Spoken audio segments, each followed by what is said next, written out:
Hello everyone, I got to play the upcoming Realms Rebuild update for Nightingale a few days early.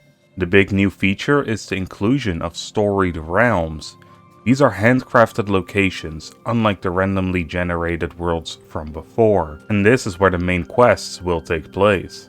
As a quick disclaimer, while I'll be talking about my experience with the new update, I will not spoil the plot. There is a section about the new bosses towards the end of the video, but I'll mention that beforehand when it comes up, just in case you want to skip that part.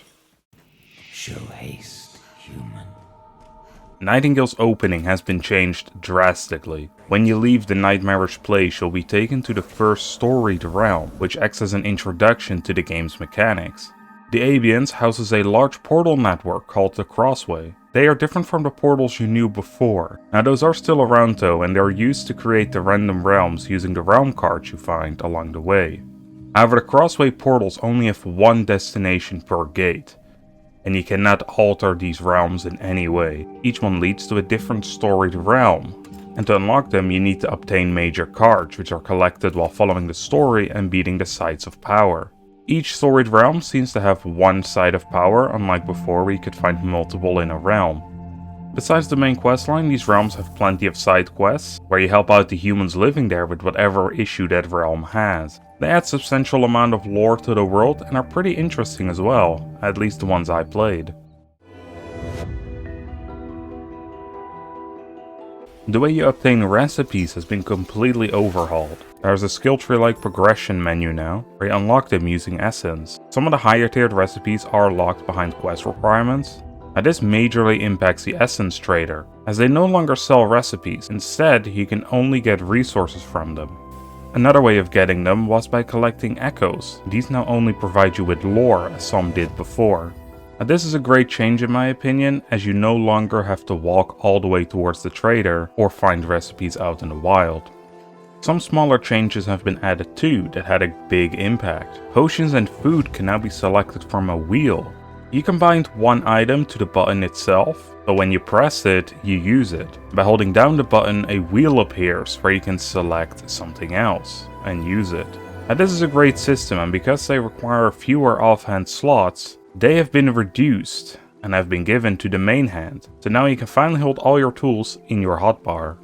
When making a new character, you now have the choice to start with a few items. Most of the choices have some potions and a charm. These can be applied to your weapon and armor right from the beginning, as they remove the requirement where you are unable to add charms to lower tier gear. And if you're a builder, it's great to know that many of the building limits have been increased. I have personally not counted this, as I had very limited time, but you should be able to place down a lot more structures now. The last thing I wanted to talk about are the sites of power. They've gotten a complete makeover. The Abian's side of power, for example, which is the first dungeon you'll tackle both before and after the update, is completely different from what it was before. They are no longer level locked, instead you need to complete quests to open them up. If you don't want any spoilers about this dungeon or the first boss you face, you can click off the video right now.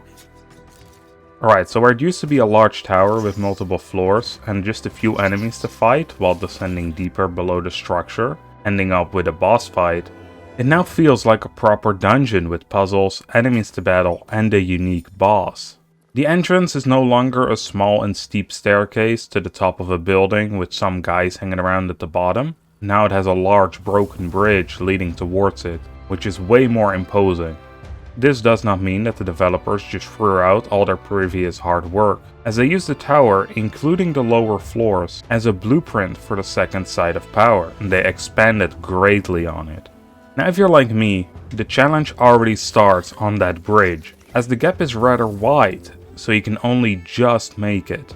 I imagine you can build up to it as well. That is something I have not tried, but it makes sense that you have multiple ways of getting to the other side.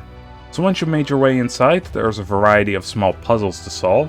I won't spoil them all here as it would defeat the fun, but for this first one you have to light up a set of symbols, which had me scratching my head on one of the locations.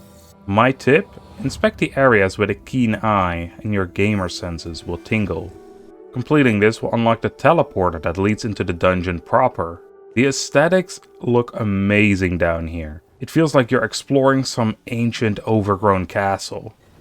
Now, this first dungeon is very linear as you go through the different rooms, taking care of weird fleshy totems that spawn enemies, and complete its trials. I personally like the capture the flag room. I just wish it took a little longer and there were more waves of enemies.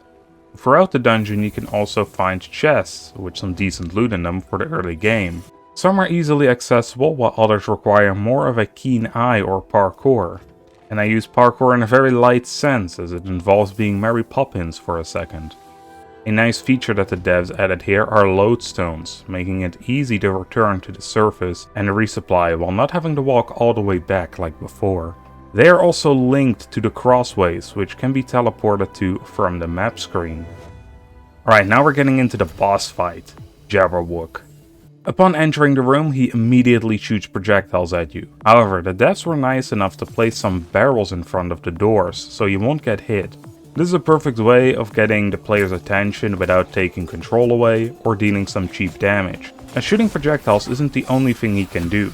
Teleporting is another one of his abilities. The Jabberwock is a great first boss, as his attacks are easy to dodge and it shows what you can expect going forward. Also, I love his design. He kinda looks like a dinosaur with some weird fungal head on. Upon defeating Jabberwock, a door opens that leads to a chest filled with goodies, and the major realm card that unlocks the next storied realm. In conclusion, I think this update is amazing. The handcrafted touch adds plenty of smaller details which make the realms feel more lived in. The paths between structures are a nice touch and lead towards many of the points of interest when you follow them. However, the shining star of this update has to be the reworked dungeons. They are a joy to explore. A huge and massive thanks to Inflexion Games for providing me with this opportunity. You are amazing, and the work you do for the game really shows your passion for Nightingale. With all that said, I hope you enjoyed this video, and be sure to check out the Realms Rebuild update when it releases on September 12th.